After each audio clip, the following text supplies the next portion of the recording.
Bonjour à tous. Il y a encore temps pour vous souhaiter tous mes meilleurs voeux. Je vous conseille juste la santé, il n'y a que ça sur lequel vous ne pouvez pas influer. Le reste, je pense que vous en occuperez. Je suis à vous. Oui.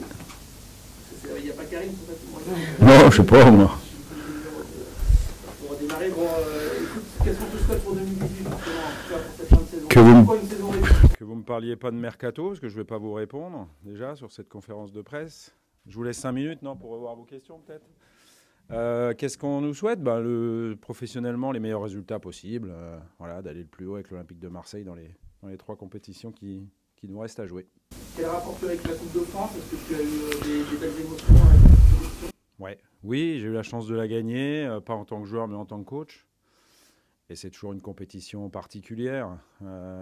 Déjà, elle a le mérite de concerner tous les clubs en France, ce qui n'est pas le cas d'ailleurs dans les pays étrangers. Souvent, la coupe des pays respectifs, elle n'est pas pour les amateurs notamment. Ici, tout le monde la joue, donc il y a un caractère un petit peu magique, même si on ne dit pas ça quand on va en 32e de finale à l'extérieur sur un match sec dans des conditions difficiles contre un petit club. Là, ce ne sera pas le cas. On jouera chez nous contre une équipe professionnelle.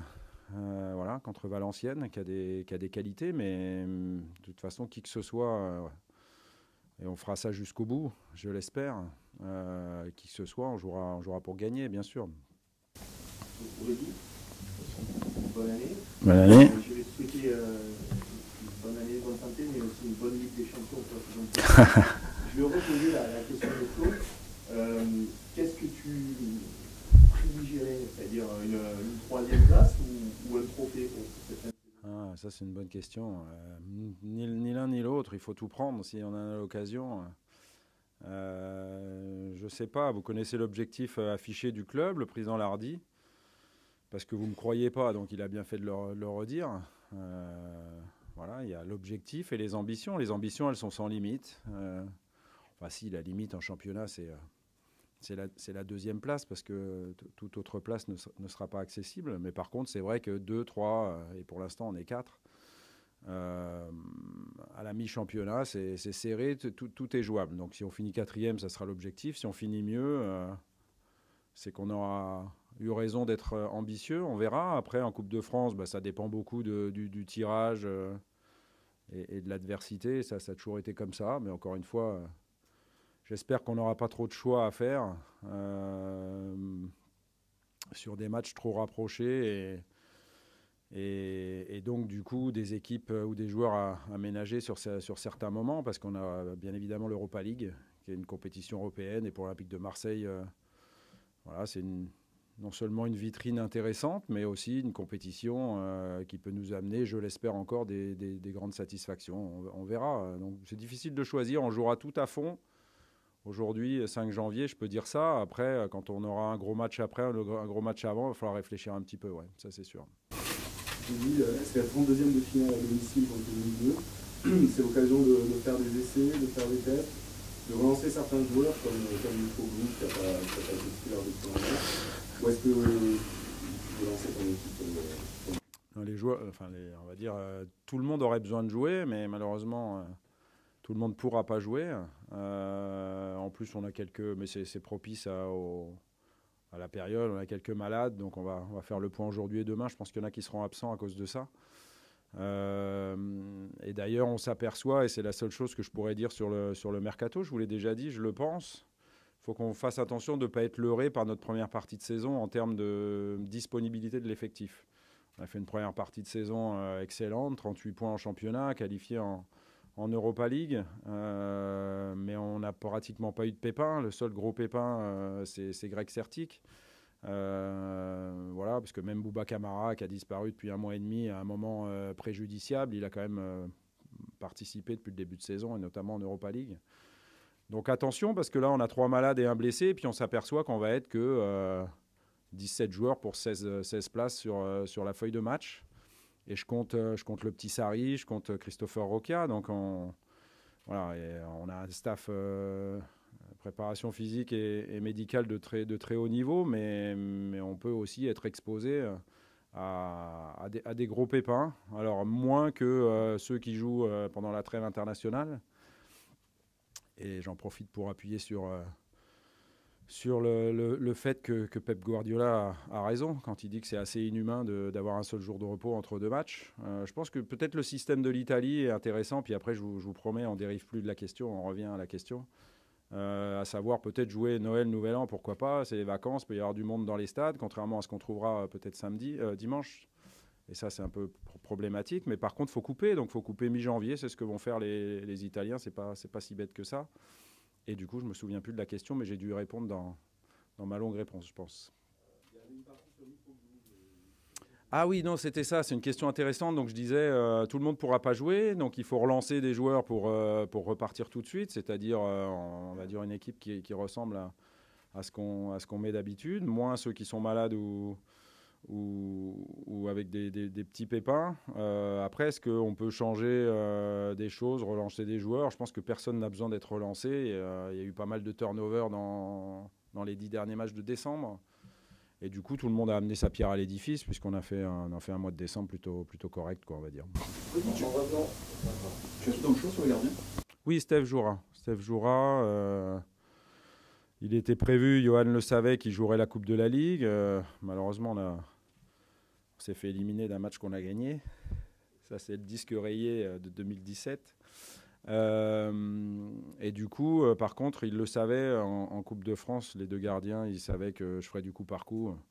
La bonne et simple raison, c'est aussi que Steph ne peut pas rester 3 semaines sans jouer avant d'aller jouer à Rennes. Donc c'est bien qu'ils reprennent. Après, on verra sur les tours suivants. Qualifions-nous déjà dimanche, et puis après, on verra. Oui, Rudy, puisqu'on parlait de micro-doute, quel mini-bilan tu fais de sa première moitié de saison? Est-ce que évidemment, tu en attends plus? Qu'est-ce que tu peux nous dire? J'attends plus de tous mes joueurs. Après, il avait plutôt bien démarré, il a mis 2 buts en 4 matchs, mais je pense qu'il est victime du contexte, Costas. Et je pense que ce n'est pas parce que c'est lui.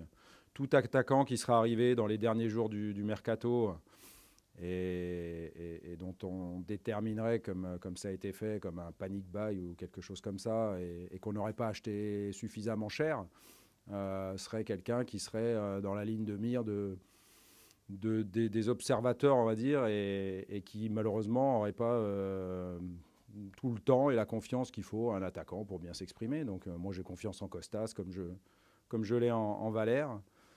Clinton peut jouer là aussi. C'est des joueurs complètement différents les uns des autres. Et donc, du coup, ça nous donne une richesse intéressante. Et tant qu'on marquera des buts, voilà, ça se passera bien. Et est-ce qu'il peut y avoir du renfort dans ce secteur ou c'est totalement offensif? Ça, c'est une question mercato, je crois, auquel j'ai dit que je ne répondrai point. Mais tu as dit que tu manquais des joueurs. Donc, non, mais bien sûr que voilà, on y réfléchit. Voilà, on en a parlé avec les dirigeants. Ils savent ce que j'attends. Et puis vous avez Andoni qui est là pour répondre à toutes vos questions et que je vous encourage à solliciter. Qui sont les malades? Donc je ne les dis pas parce que c'est un secret médical, mais Sarri, Sanson, Bounassar et puis encore un autre. Je ne me rappelle plus qui. Ont ou loupé des entraînements ou les louperont encore aujourd'hui. Vous parlez de Camara, il revient où là? Il revient, il faut qu'il retravaille, il faut qu'il rejoue. Il est guéri entre guillemets, mais maintenant ça passe par de la préparation physique et du rythme de compétition. Et certainement qu'il faudra aussi qu'il passe par la case équipe réserve pour revenir, mais il est là, ouais, il est là. Dans votre doctorat, tout à l'heure, vous avez évoqué ce groupe de 16-17 joueurs plus Rokia et Sarri. Ça semble exclure certains éléments qui sont des collègues qui sont d'ailleurs exprimés pendant la presse, ça peut vous échapper. Est-ce que la message pose, parce que là, visiblement, non, ne se trouve pas dans la rotation, est-ce qu'il faut s'approcher? Est-ce qu'il faut, on ne sait jamais, ça peut... Non, mais il y a des secteurs où on est trop nombreux, mais ça, je l'ai dit depuis, je ne sais pas, ça fait combien de temps que je suis là maintenant? 1 an et demi, un peu moins, 14 mois, 16 mois, voilà. Donc il y a des secteurs où on est trop nombreux et où tout le monde ne peut pas jouer, tout simplement. Et puis il y en a d'autres où, effectivement, s'il y a des départs, il faudra absolument une arrivée. Donc voilà, c'est juste du bon sens. Où en est ta position sur Rokia? On avait pu comprendre qu'il n'était pas encore prêt. Il manquait un petit peu de temps de jeu, évidemment, de match pour pouvoir le lancer. Est-ce que tu as changer un petit peu la philosophie là-dessus? Non, c'est une vraie réflexion. Je l'ai dit et je le pense. S'il avait signé plus vite, j'aurais pu l'aligner. Donc je pourrais aujourd'hui avoir plus de visibilité. J'en ai pas suffisamment, si ce n'est à l'entraînement. Mais l'entraînement, c'est pas la compétition. Ce qui est sûr, c'est que c'est un jeune qui a de la qualité. Sinon, on l'aurait pas fait signer pro. Après, je pense que c'est un jeune qui a encore besoin de beaucoup travailler, notamment sur le plan tactique, de comprendre un peu ce qu'on attend de lui à son poste. Parce que le poste de latéral, c'est pas qu'un poste non plus où on attaque, même si les ex-attaquants sont les bienvenus à partir du moment où, comme Bouna, ils comprennent et ils apprennent surtout à bien défendre. Et donc Christopher, je pense qu'il serait bien qu'il reste, quitte à ce qu'il joue pas ou pas beaucoup sur la deuxième partie de saison, parce que je pense qu'il y a beaucoup de travail avec lui et j'aimerais bien le faire moins maintenant pour qu'il puisse profiter à lui et à l'Olympique de Marseille dans le futur. Moi, je pense qu'il n'y a pas d'urgence au poste de latéral gauche dans le sens où on a Hiroki Sakai qui peut jouer là. On attend de savoir ce que Henri Bedimo va faire, comment il va revenir. Il est de mieux en mieux, mais ce n'était pas suffisant en décembre. Ça, il le sait. On en a parlé avec lui, mon staff aussi. Bon, voilà, à gauche, on n'a pas d'urgence particulière, surtout qu'on a Jordan qui est le titulaire entre guillemets du poste. Donc Christopher, j'espère qu'il aura la possibilité de me convaincre de lui donner du temps de jeu et d'être performant. Ça paraît pouvoir se développer comme ça. Franchement, c'est pas une assurance. Rudy, je reviens un petit peu sur le match de dimanche. À l'ancienne, c'est oui, une confrontation face à un club amateur. Là, une confrontation face à un club au niveau rapproché. Ouais. Comment situer ce temps de deuxième ? Il faut reprendre avec sérieux. Voilà, il faut absolument se qualifier. On sait que contrairement à la Coupe de la Ligue, voilà, cette compétition, elle peut amener au-delà des 90 minutes. On va tout faire pour ne pas y aller. Mais on sait aussi qu'ils ont des bons joueurs, ils ont des joueurs d'expérience. Je pense à Sébastien Roudet, par exemple, qui est vraiment un joueur que j'ai beaucoup apprécié tout au long de sa carrière et que je continue d'apprécier. Et puis, voilà, ils ont récupéré un ou deux joueurs. Un joueur qui était déjà chez eux qui revient d'Angers. Ils ont récupéré Tarap, que je ne connais pas beaucoup, mais que j'avais chez les jeunes à Lille, que je vais incorporer dans quelques séances d'entraînement. Médijan, ils ont quelques joueurs de qualité. On n'aura malheureusement pas pour lui la chance de revoir Baptiste à l'OE, que j'avais beaucoup apprécié dans le peu de temps que je l'ai eu. Homme de qualité et joueur vraiment consciencieux. Et puis je pense que c'était un élément important de la défense de Valenciennes. Il est suspendu, je pense que c'est bien pour nous. Voilà, après, je ne sais pas ce qu'eux feront. Est-ce qu'ils feront tourner, pas tourner, on verra bien. Nous, je dirais peu importe. Il faut qu'on joue un match sérieux, qu'on se qualifie avant les prolongations et qu'on continue la préparation de la meilleure des manières possibles. Pour l'instant, ça se passe bien. Tu es déçu de l'affluence annoncée environ 15 000 personnes? Je ne sais pas, il doit y avoir des raisons. Je ne me suis pas renseigné beaucoup, mais je sais que les prix ne sont pas très élevés. Mais c'est aussi que c'est janvier, il y a eu les fêtes. Voilà, c'est pas facile pour les gens. Il y a d'autres rendez-vous aussi importants dans le mois de janvier. Après, est-ce que l'horaire finalement n'est pas un horaire adéquat ? On est peut-être encore dans la fin du repas dominical. Je ne sais pas, c'est possible. J'ai pas d'idée particulière. Je pense qu'on n'attendra pas plus de 15 000 spectateurs, c'est ça ? On verra, à nous aussi, de faire en sorte de faire des prestations à chaque fois, je l'espère, le plus haut de gamme possible pour que nos supporters nous suivent dans toutes les compétitions. Si on devait résumer, tu vois, ce que tu as sur le terrain de l'effectif. Ouais. Oui. Donc tu dis qu'on vous êtes peut-être un petit peu juste en termes de quantité. Oui, à certains postes, ouais. C'est pas forcément la priorité, donc c'est milieu de terrain, attaquant. Est-ce que tu peux nous aiguiller sur tes besoins toi, ouais, prends-moi pour un stupide, toi. Allez, vous faites ça très bien, vous allez faire sans moi. Non, franchement, quels sont tes besoins? Vous voyez ça avec Ordoni, hein, on a tous les mêmes besoins. On l'a rencontré en deux. Ouais, bah voilà, c'est ça qu'il faut chercher.